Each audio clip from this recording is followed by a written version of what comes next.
age 30 months, and my parents were having a party in Bridgeport, Connecticut. Parents had some friends, and the occasion being waiting for the arrival of Lindbergh in Paris. Years later, I asked my mother, remembered that evening and why I was up. She says, well, that was because Charles Lindbergh was attempting to fly across the Atlantic from New York to Paris, and it was a big national event. 6 or 7 years of age, I wound up starting balsa wood model airplanes. My parents helped me.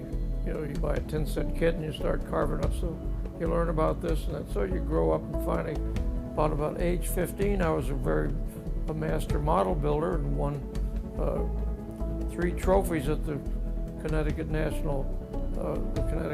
Annual Model Airplane Meet. Well, in the junior division, I won 3 trophies at age 15 and was awarded them by Igor Sikorsky, who said some words to some effect, well, young man, you should stay in aviation.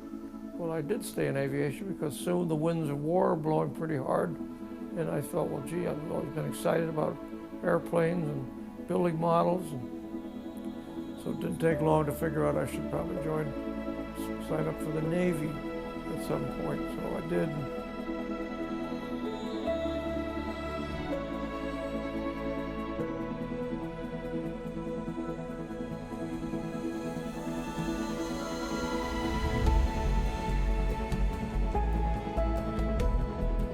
I recall there are interesting points in your life as you go along. They're not all deadly and severe. Those are fun. It was kind of interesting to go, think about being a naval aviator, because they were sort of like on perches way up high. I made the grade eventually.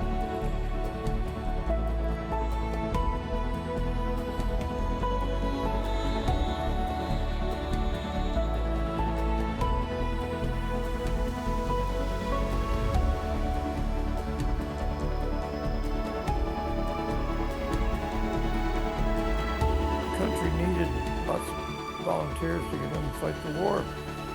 I joined the Navy because I always had an interest in aviation. I've been with aviation from age 7. Now I'm 18, and airplanes were always on my mind. I viewed embraced the Battle of Britain, thinking all these young kids in Britain are saving their country by fighting in fighter planes over England. And I said, no reason why I can't. And I selected the Navy because my father had been in the Navy, and I always felt that he had served 4 years in World War I, but he was kind of an idol. He was the chief petty officer, and he's always said to me that the Navy was a good place. And I said, well, if I'm going to be an aviator, that's where I'm going to go. So the Navy happened to be that place. Nothing special about it.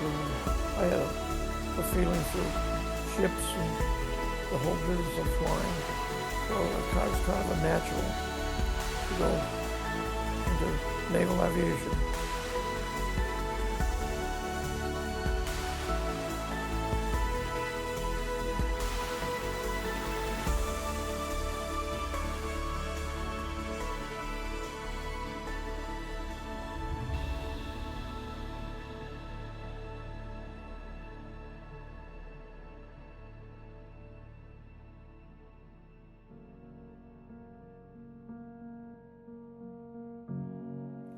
The country needed lots of volunteers to get in and fight the war. I joined the Navy because I always had an interest in aviation. I'd been with aviation from age 7. Now I'm 18, and airplanes were always on my mind.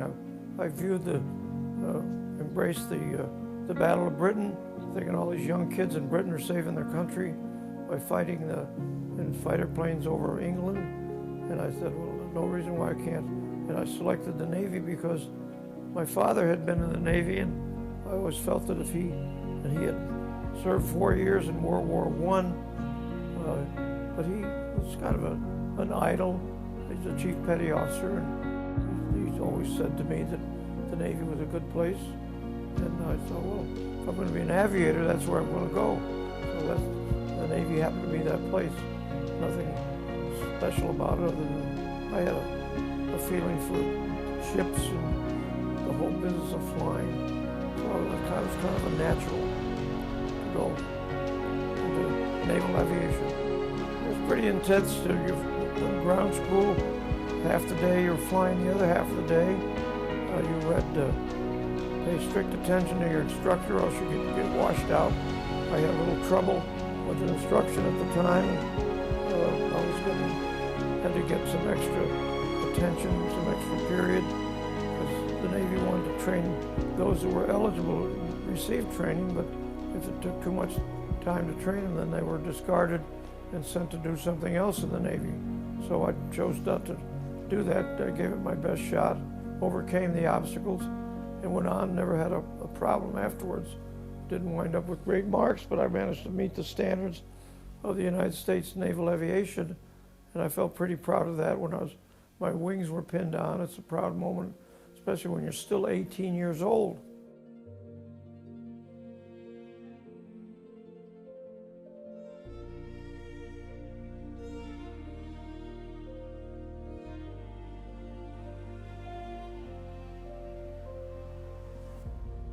I think the carrier landings were always the most difficult part of any carrier aviator. You've got to be very precise, get speed control, know your airplane, learn the exact procedure, do how to correct them when the situation adjusts itself, because you're landing on a deck that's probably not much, maybe another 20 feet wider than this room is. That's on a ship is 800 feet long. But you land on a much smaller deck to begin with. They have Jeep carriers, they weren't even Jeep carriers. They were pleasure vessels with the top cut off and the deck placed on it. The funnels moved to one side. Imagine a coal-burning pleasure vessel being converted to be a moving deck, just to show that results of training. You practice on land, maybe 100 approaches and landings, and then you go to this vessel that's floating and underway, making good about 16, 18 knots into the wind, and you have to land your airplane 8 times without trouble to qualify to go further. So that's what took. But I would say that was probably the most precise. You had to be very precise as a dive bomber to be able to hit a target that is not any larger than this room. It's about 50 feet. The center, that's pretty, from coming down from 15,000 feet. So that was their special skill. Torpedo bombers have a different tactic. Fighter pilots do different work. Dive bomber pilots strike targets on the water or on land with a diving airplane, specially built for that purpose, with split dive brakes for speed control and lateral control. The fact that you become a naval officer and what you learn as a naval officer lives with you all your life. The specifics of flying are incidental, that's mechanical. It's what you learn as an officer, leading other people, being involved in human behavior situations. Like for years I was a squadron leader, then a wing leader, 32 years in the Navy, so I had a great career that complemented my civilian career as a member of an airline community and dealing with people and getting the job done.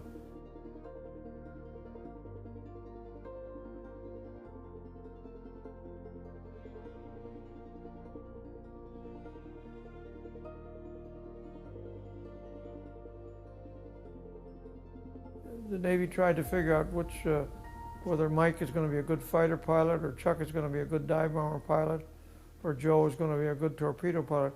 They have profiles you fit in.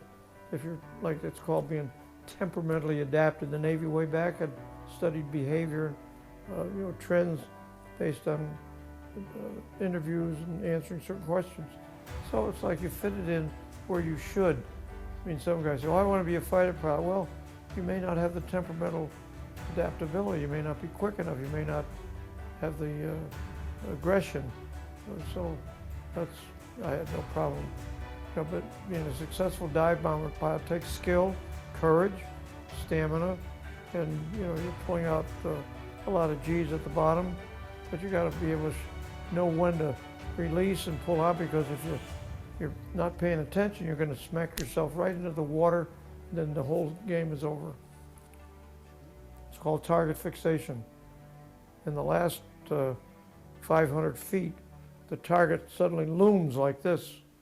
It's pretty tiny all the way down to 7,000, 6,000, 5,000. It gradually gets bigger. Once you get closer, of course, it's obviously much larger.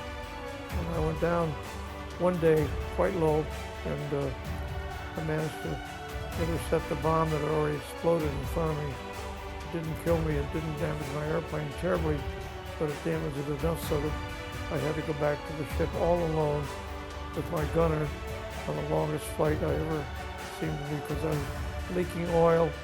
But in a single engine dive bomber, you don't have an oil quantity gauge. You have an oil pressure gauge. So you're watching the oil pressure, because when the pressure drops, it means your oil is all gone, but you don't know at what rate it's leaving. So a lot of apprehension on that flight for way over 2 the longest flight I ever made. You're all by yourself in the combat zone. There's some enemy ships burning nearby, and there's this and that. And say, well, dear God, help me get back. The plane's flying well, plenty of fuel, but I don't know how much oil I got. But here I am talking about it. Years later, this all happened when I was 19, 20 years old.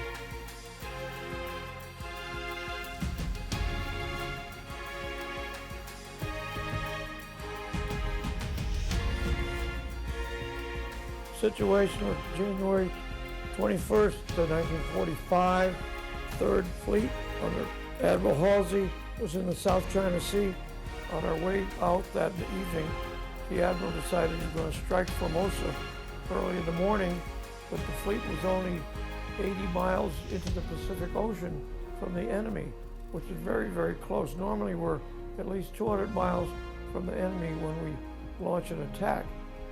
Morning strike went off as planned and did some damage, and had returned to the ship, and had been briefed and readied for the afternoon activity, and sitting in the ready room to play an AC-doocy, just waiting to hear the word, man your planes.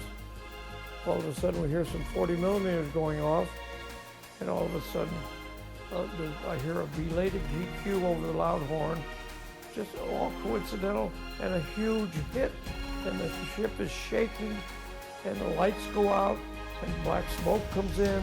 Think we've been hit. The kamikaze followed the morning strike group back. The 3 were shot down, but 1 managed to get through and strike us.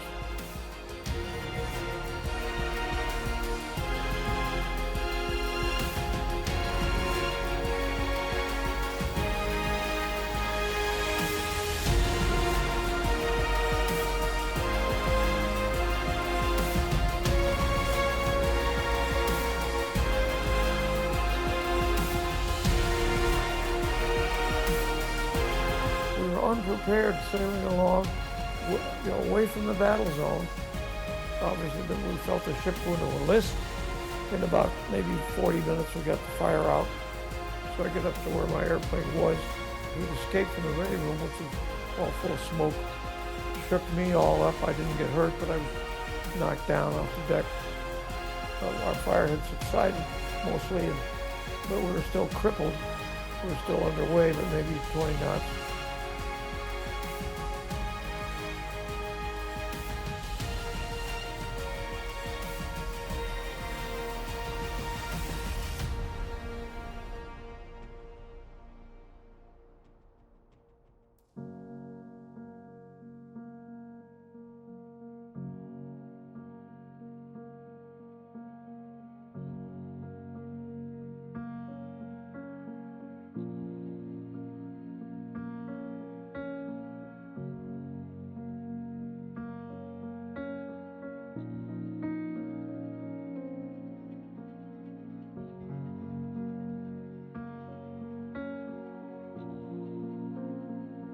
Turned out years later, there was another naval aviator who had trained at a young age that was being touted, regarded and revered as the youngest naval aviator.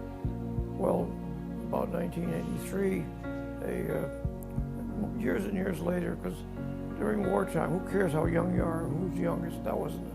But because the Vice President of the United States was being regarded as the youngest, it became necessary to find out if anyone was younger, and certainly I chose to reply with a couple of one-liners. Years later, when I'm replying to a query that went out to the community of naval aviators, is there anyone younger than George Bush? So my reply produced a response from then Vice President George H.W. Bush.